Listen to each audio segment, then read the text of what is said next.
Hello dear NEET aspirants. നമുക്കിന്ന് ബയോളജിയുടെ 2026 NEET syllabus ഒന്ന് ഡീറ്റെയിൽ ആയിട്ട് നോക്കാമേ. ഞാൻ നേരത്തെ പറഞ്ഞിരുന്നു 2025 നീറ്റ് സിലബസിൽ നിന്ന് ഒട്ടും വ്യത്യാസമില്ല നമ്മുടെ പുതിയ സിലബസും. അപ്പോൾ ശരിക്കും നമുക്കൊന്ന് എന്തൊക്കെയാണ് ഇതിനകത്ത് നമ്മൾ ശ്രദ്ധിക്കേണ്ടതെന്നുള്ള കാര്യങ്ങളൊന്ന് ടീച്ചർ പറഞ്ഞുതരാവേ.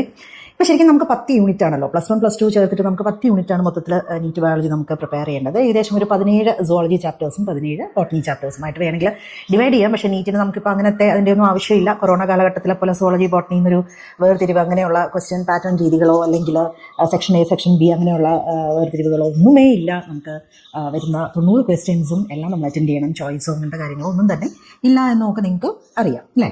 അപ്പോൾ ശരിക്കും unit 1 diversity in living world, unit 2 structural organisation animals and plants, unit 3 cell structure and function, unit 4 plant physiology, unit 5 human physiology, പിന്നെ +2 reproduction, genetics and evolution, biology and human welfare, biotechnology, ecology, ഇങ്ങനെ 10 units. അപ്പോൾ ഇതിൽ unit 1 നമ്മൾ living world എന്ന് പറയുന്ന chapter നോക്കുമ്പോൾ നമ്മുടെ സിലബസിൽ വാട്ട് ഈസ് ലിവിംഗ് എന്നുള്ളൊരു കാര്യം തന്നെയാണ് ആദ്യമേ കൊടുത്തിരിക്കുന്നത്. പക്ഷേ നമുക്ക് ടെക്സ്റ്റിനകത്ത്, അതായത് പുതിയ NCERT ടെക്സ്റ്റ് ബുക്കിനകത്ത് ഈ വാട്ട് ഈസ് ലിവിംഗ് എന്നുള്ളത് ഇൻട്രൊഡക്ഷൻ പാരഗ്രാഫിൽ വാട്ട് ഈസ് ലിവിംഗ് എന്ന് പറഞ്ഞാണ് ഇൻട്രൊഡക്ഷൻ എൻഡ് ചെയ്തിരിക്കുന്നത്. പക്ഷേ അതിനകത്ത് ക്യാരക്ടറിസ്റ്റിക് ഫീച്ചേഴ്സ് ഓഫ് അല്ലെങ്കിൽ properties of life or defining properties of life അങ്ങനെയുള്ള കാര്യങ്ങളൊന്നും തന്നെ എഴുതിയിട്ടില്ല. അതായത് പഴയ NCERT ഉണ്ടായിരുന്ന അത്തരത്തിലുള്ള കാര്യങ്ങളൊക്കെ തന്നെ ഡിലീറ്റഡ് ആണ്. പക്ഷേ ഇവിടെ നമ്മുടെ പ്രോസ്പെക്ട്സിൽ വാട്ട് ഈസ് ലിവിംഗ് എന്ന് പറഞ്ഞു കൊടുക്കുമ്പോൾ തീർച്ചയായിട്ടും നമ്മൾ growth, reproduction, consciousness, cellular organisation, metabolism അങ്ങനെയൊക്കെയുള്ള ക്യാരക്ടറിസ്റ്റിക് ഫീച്ചേഴ്സ്, അതുപോലെ ഡിഫൈനിങ് പ്രോപ്പർട്ടീസ് ഇതെല്ലാം വേർതിരിച്ച് നമ്മൾ പഠിക്കുക തന്നെ വേണം. അപ്പോൾ പ്യുവർ NCERT ആണ് എന്ന് പറയുമ്പോഴും നമ്മൾ ഏറ്റവും പുതിയ NCERTയിൽ മാത്രം സ്റ്റിക്ക് ഓൺ ചെയ്തെന്ന് കഴിഞ്ഞാൽ നമുക്ക് പണി കിട്ടും. പ്രോസ്പെക്ടസും കൂടെ ഒട്ടുമിച്ച് വെച്ച് നോക്കി നമ്മൾ ചില കാര്യങ്ങൾ പഴയ NCERTയിൽ നിന്നും കൂടെ ഒന്ന് വായിക്കേണ്ടതായിട്ടുണ്ട്. അതാണ് നമ്മൾ സേഫ് എന്ന് പറയുന്നത് കേട്ടോ. തീർച്ചയായിട്ടും ആ കാര്യങ്ങൾ ആ ചാപ്റ്ററിൽ നമ്മൾ നോക്കണം. പിന്നെ ബയോളജിക്കൽ ക്ലാസിഫിക്കേഷൻ എന്ന് പറയുന്ന ചാപ്റ്ററിൽ ഒരു 5 എണ്ണം ക്ലാസിഫിക്കേഷൻ എന്നൊക്കെ പറഞ്ഞിട്ട് അവിടെ പ്രയോൺസ് എഴുതിയിട്ടില്ല. പക്ഷെ നമുക്ക് NCERTയിൽ പ്രയോൺസ് ഉണ്ട്, പുതിയ NCERTയിലും പ്രയോൺസ് ഉണ്ട്. പക്ഷേ ഈ പ്രോസ്പെക്ട്സിൽ അവരെ പ്രയോൺസ് വിട്ടുപോയിരിക്കുകയാണ്. പക്ഷെ നമ്മൾ വായിക്കണം കേട്ടോ, ചെറിയൊരു പാരഗ്രാഫിലേ ഉള്ളൂ. അപ്പോൾ അതിനെപ്പറ്റി ജസ്റ്റ് ഒന്ന് അറിഞ്ഞിരിക്കുന്നത് നല്ലതാണ്. എപ്പോഴും നമ്മൾ ഈ പ്രോസ്പെക്ട്സ് ആയാലും NCERT ആയാലും അങ്ങനെ നമ്മൾ കറക്റ്റ് അതിൽ മാത്രമായിട്ട് നിൽക്കുക എന്നുള്ളതിൽ ഉപരി നമുക്ക് അങ്ങനെയുള്ള കുറച്ച് കാര്യങ്ങൾ ശ്രദ്ധിച്ച് നമ്മൾ ഒത്തിരി അങ്ങ് ഔട്ട് ടെക്സ്റ്റ് ഒന്നും വിചാരിക്കേണ്ട, അതും കൂടെ നോക്കി പോകുന്നത് നല്ലതായിരിക്കും. നമ്മൾ പ്രയോൺസ് നോക്കും കേട്ടോ. അതുപോലെ പ്ലാന്റ് കിങ്ഡത്തിൽ വലിയ കുഴപ്പമില്ല, അത് നമുക്ക് ടെക്സ്റ്റ് തന്നെ അങ്ങനെയൊക്കെ ഫോളോ ചെയ്യാം. ആൻജിയോസ്പേംസ് പുതിയ NCERTയിൽ ഡിലീറ്റഡ് ആണ്. പ്രോസ്പെക്ട്സിലും ആൻജിയോസ്പേംസിന് അടുത്ത് പറയുന്നില്ല. പക്ഷേ ഓരോ ഗ്രൂപ്പ് ഓഫ് പ്ലാന്റ്സിലും 3 to 5 salient features, distinguishing features നോക്കണമെന്നും അതുപോലെ തന്നെ 2 എക്സാമ്പിൾ എങ്കിലും അറ്റ്ലീസ്റ്റ് 2 എക്സാമ്പിൾസ് ആണ് പറയുന്നത്. അപ്പോൾ ഇതിനകത്ത് ടെക്സ്റ്റിനകത്തുള്ള എക്സാമ്പിൾസ് എങ്കിലും മൊത്തം ഒന്ന് നോക്കി വെക്കുക. പിന്നെ വളരെ കോമൺ ആയിട്ടും അതുപോലെ പഴയ എഡീഷൻ NCERTയിലൊക്കെ ഉണ്ടായിരുന്ന കുറച്ച് എക്സാമ്പിൾസ് ഒക്കെ എന്തായിരുന്നാലും സീനിയർ ഫാക്കൽറ്റി മെമ്പേഴ്സ് നിങ്ങൾക്ക് പറഞ്ഞു തരും. അതുകൂടെ ഒന്ന് നോക്കി വെക്കുന്നത് നല്ലതായിരിക്കും കേട്ടോ.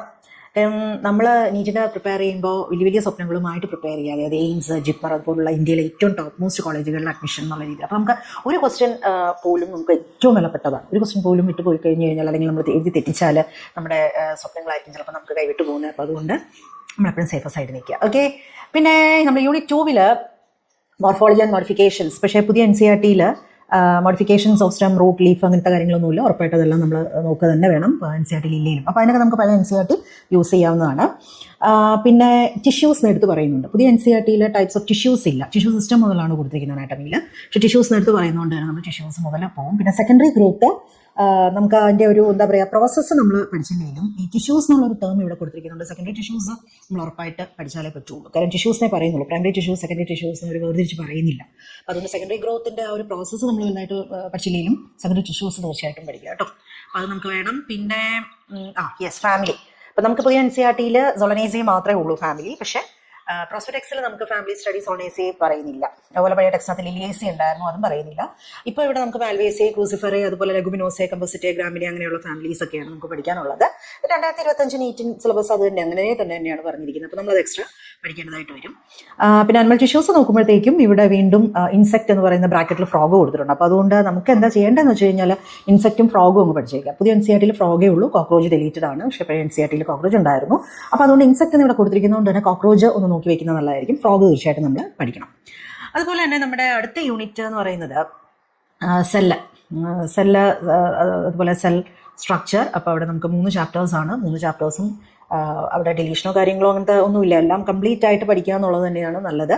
പിന്നെ ബയോമോളിക്യൂൾസ് എന്ന് പറയുന്ന ചാപ്റ്ററിൻ്റെ ചെറിയൊരു ഭാഗം ഒരു ജനറൽ ടോപ്പിക് ഉണ്ടായിരുന്നു. അത് ടെക്സ്റ്റിലും ഡിലീറ്റഡ് ആണ്, പ്രോസ്പെക്ട്സിലും കാണുന്നില്ല. പിന്നെ നമ്മൾ എൻട്രൻസ് ഓറിയൻറ്റഡ് ക്ലാസ്സുകളിലൊക്കെ അതിൻ്റെ ആ ഡിലീറ്റഡ് പോർഷൻ 2-3 പാരഗ്രാഫേ ഉള്ളൂ. അത് നമ്മൾ ജസ്റ്റ് ഒന്ന് പറഞ്ഞു തരുന്നതാണ്. അതൊന്നും അങ്ങനെ ഒന്ന് നോക്കി വെക്കാനോ അല്ലെങ്കിൽ പഠിച്ച് വെക്കാനൊന്നും വലിയ സമയമോ അല്ലെങ്കിൽ വലിയ ബുദ്ധിമുട്ടോ എന്നുള്ള കാര്യങ്ങളല്ല. എപ്പോഴും പറയുന്ന പോലെ സേഫ് സൈഡ് നിൽക്കുക എന്നുള്ളതാണ് ഏറ്റവും നല്ലത്. പിന്നെ പ്ലാൻ ഫിസിയോളജിയിൽ ഓക്കെ 2 ചാപ്റ്ററുകൾ ഓൾറെഡി ഡിലീറ്റഡ് കഴിഞ്ഞ വർഷമേ ഇല്ല, നമുക്ക് NCERT ഇല്ല. അപ്പോൾ plan water relations and mineral nutrition ഈ 2 ചാപ്റ്ററും ഇല്ല. അപ്പോൾ അത് ഓക്കെ വേണ്ട. പക്ഷേ നമ്മൾ സെല്ലൊക്കെ പഠിക്കുന്ന സമയത്ത് പ്ലാസ്മ മെംബ്രെയിൻ്റെ പ്രോപ്പർട്ടീസ് ഒക്കെ പറയുന്ന സമയത്ത് ശരിക്കും നമ്മൾ കുറച്ചും കൂടെ ഡീറ്റെയിൽ ആയിട്ട് നേരത്തെ പ്ലാൻ വാട്ടർ റിലേഷൻഷിപ്പിൽ ഉണ്ടായിരുന്ന കുറച്ച് കാര്യങ്ങളും കൂടെ ഈ സെല്ല് പഠിക്കുന്ന സമയത്ത് പ്ലാസ്മ മെംബ്രെയിൻ്റെ ഫംഗ്ഷൻ പ്രോപ്പർട്ടീസ് ഒക്കെ പഠിക്കുന്ന സമയത്ത് കൂടെ ഒന്ന് നോക്കുന്നത് നല്ലതായിരിക്കും കേട്ടോ. അതുപോലെ ഫോട്ടോസിന്തസിസ്, റെസ്പിറേഷൻ, അതുപോലെ പ്ലാൻ ഗ്രോത്ത് ആണ്. ഇപ്പോൾ പ്ലാൻ ഗ്രോത്തിൽ മോണലൈസേഷൻ ഫോട്ടോപീരിയഡ്സ് റിലേറ്റഡ് ആണ്. പിന്നെ ജസ്റ്റ് ടേംസ് എങ്കിലും ഒന്ന് അറിഞ്ഞു വെക്കുക കേട്ടോ, ഒത്തിരി ഡീറ്റെയിൽസിലേക്കൊന്നും പോകാതിരുന്നാൽ മതി. അപ്പോൾ പ്ലാൻ ഫിസിയോളജി പിന്നെ ഹ്യൂമൻ ഫിസിയോളജി വരുമ്പോൾ ഡൈജഷൻ നമുക്കറിയാം ചാപ്റ്റർ ഡിലീറ്റഡ് ആണ്. പിന്നെ ഡൈജഷനിലെ കുറച്ച് എൻസൈംസ് ഒക്കെ വരുന്നത് അത് ഒത്തിരി ഡീറ്റെയിൽ ആയിട്ടൊന്നും പോകണ്ട, പക്ഷേ ബയോമോളിക്യൂൾസിൽ എൻസൈംസ് നമുക്ക് പഠിക്കണമല്ലോ. അപ്പോൾ അവിടെ ചിലപ്പോൾ നമുക്ക് ഡൈജഷൻ്റെ ചില എൻസൈംസ് അവിടെ നമുക്ക് ലിങ്ക് ചെയ്തൊന്ന് പറയേണ്ടി വരും കേട്ടോ. അപ്പോൾ അതൊക്കെ നല്ല എക്സ്പീരിയൻസ് ഉള്ള ടീച്ചർമാർ വേണ്ട രീതിയിൽ നിങ്ങൾക്ക് അങ്ങനെയുള്ള കാര്യങ്ങളൊക്കെ പറഞ്ഞു തരും. പിന്നെ ഹ്യൂമൻ ഫിസിയോളജി പറഞ്ഞല്ലോ, ഡൈജഷൻ എന്ന് പറയുന്ന ചാപ്റ്റർ ഡിലീറ്റഡ് ആണ്. ബാക്കിയെല്ലാ ചാപ്റ്റേഴ്സും അതുപോലെ തന്നെയുണ്ട്. പിന്നെ സെക്കൻഡ് ഇയർ ടോപ്പിക്ക് വരെയാണ് റീപ്രൊഡക്ഷൻ, ജെനറ്റിക്സ് ആൻഡ് എവല്യൂഷൻ എന്നൊക്കെയുള്ള യൂണിറ്റുകൾ എല്ലാം അതുപോലെ തന്നെയാണ്.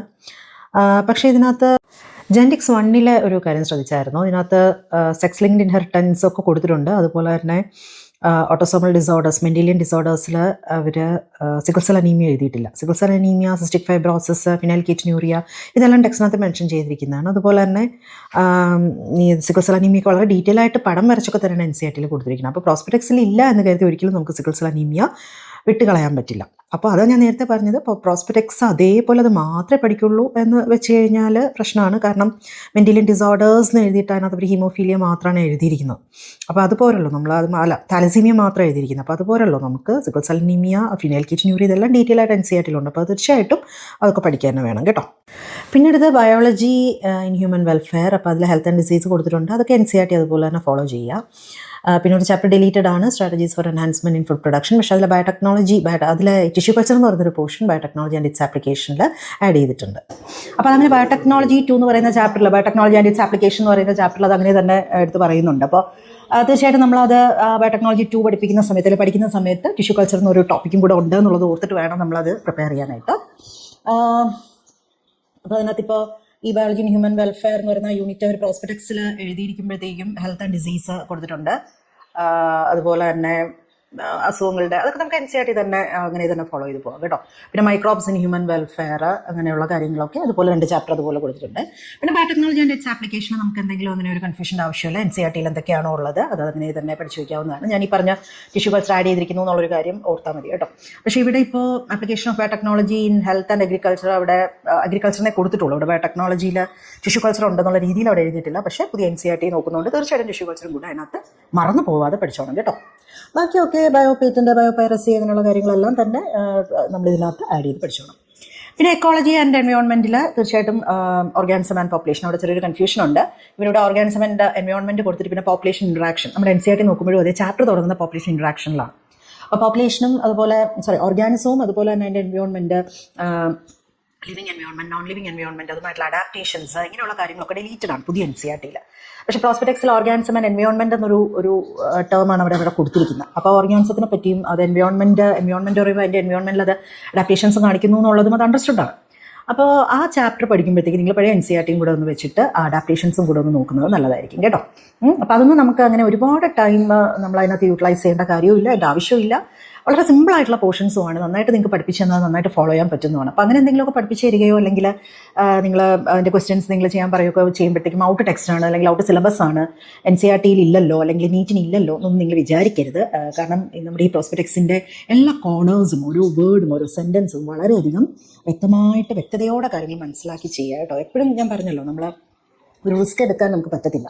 ഇപ്പോൾ +1 +2 ഇൻറ്റഗ്രേറ്റഡ് ആയിട്ട് നിങ്ങൾ വളരെ ബുദ്ധിമുട്ടി കഷ്ടപ്പെട്ട് അത്രയും ഹാർഡ് വർക്ക് ചെയ്ത് പഠിച്ച് വരുന്ന കുട്ടികളാണ്. അതുപോലെ റിപ്പീറ്റർ ആണെന്നുണ്ടെങ്കിൽ അല്ലെങ്കിൽ റിപ്പീറ്റേഴ്സ് ആണെങ്കിൽ ജീവിതത്തിൻ്റെ 1-2 വർഷമൊക്കെ ഇതിന് വേണ്ടി മാറ്റി വയ്ക്കുന്ന ആൾക്കാർ. അപ്പോൾ നമ്മൾ ഈ ഒരു ഘട്ടത്തിൽ നമുക്ക് റിസ്ക് എടുക്കേണ്ട യാതൊരു ആവശ്യമില്ല. അപ്പോൾ തീർച്ചയായിട്ടും ഓർഗാനിസം ആൻഡ് എൻവയോൺമെൻറ്റ് നമ്മുടെ എഴുതിയിരിക്കുന്നതുകൊണ്ട് തന്നെ നമുക്ക് തീർച്ചയായിട്ടും ആ പഴയ NCERT കുറച്ച് കാര്യങ്ങളും കൂടെ എക്സ്ട്രാ പഠിച്ച് വയ്ക്കുന്നതുകൊണ്ട് നമുക്ക് ഒരു നഷ്ടവും വരാൻ പോകുന്നില്ല കേട്ടോ. പിന്നെയൊക്കെ ഉള്ളത് NCERT പോലെ തന്നെ ഇക്കോസിസ്റ്റത്തിൽ പിന്നെ ന്യൂട്രിയൻ സൈക്ലിങ്ങും അതുപോലെ പ്ലാന്റ് സസെഷനും ഡിലീറ്റഡ് ആണ്. പറ്റുമെങ്കിൽ നോക്കാം. ഞാൻ സാധാരണ പഠിപ്പിക്കുമ്പോഴൊക്കെ എന്ന് പറഞ്ഞാൽ ഒന്ന് ബ്രീഫായിട്ടൊക്കെ ഒന്ന് മെൻഷൻ ചെയ്ത് പോവാറുണ്ട് കേട്ടോ. കാരണം പ്ലാന്റ് കിങ്ഡത്തിൽ സസഷനെ പറ്റി, മോസസ് ഒക്കെ വരുന്ന സ്ഥലത്ത് സസഷനെ പറ്റി ജസ്റ്റ് ഒന്ന് മെൻഷൻ ചെയ്യുന്നുണ്ട്. അപ്പോൾ അതൊക്കെ ഒന്ന് അറിയാൻ വേണ്ടി അതും പറഞ്ഞു കൊടുക്കാറുണ്ട്. അതുപോലെ ന്യൂട്രിയൻ സൈക്ലിംഗ് ഇക്കോസിസ്റ്റത്തിൻ്റെ ഒരു ഫംഗ്ഷനിൽ വരുന്നതാണ് ന്യൂട്രിയൻ സൈക്ലിംഗ്. അപ്പോൾ അതും കൂടെ ഞാൻ മെൻഷൻ ചെയ്ത് പോകാറുണ്ട്. നിങ്ങളും ഒന്ന് നോക്കുന്നത് നല്ലതായിരിക്കും. പിന്നെ ബയോഡൈവേഴ്സിറ്റിയും എല്ലാം അതുപോലെ തന്നെയാണ്. പിന്നെ എൻവയോൺമെൻറ്റൽ ഇഷ്യൂസ് എന്നൊരു ചാപ്റ്റർ, പൊല്യൂഷനെ പറ്റിയുള്ള ചാപ്റ്റർ കംപ്ലീറ്റഡ് ആയിട്ട് ഡിലീറ്റഡ് ആണ്. അതിപ്പോൾ നിങ്ങൾ നോക്കിയില്ലെങ്കിലും കുഴപ്പമില്ല കേട്ടോ. കാരണം അതൊരു വലിയ ചാപ്റ്റർ ആയിരുന്നു.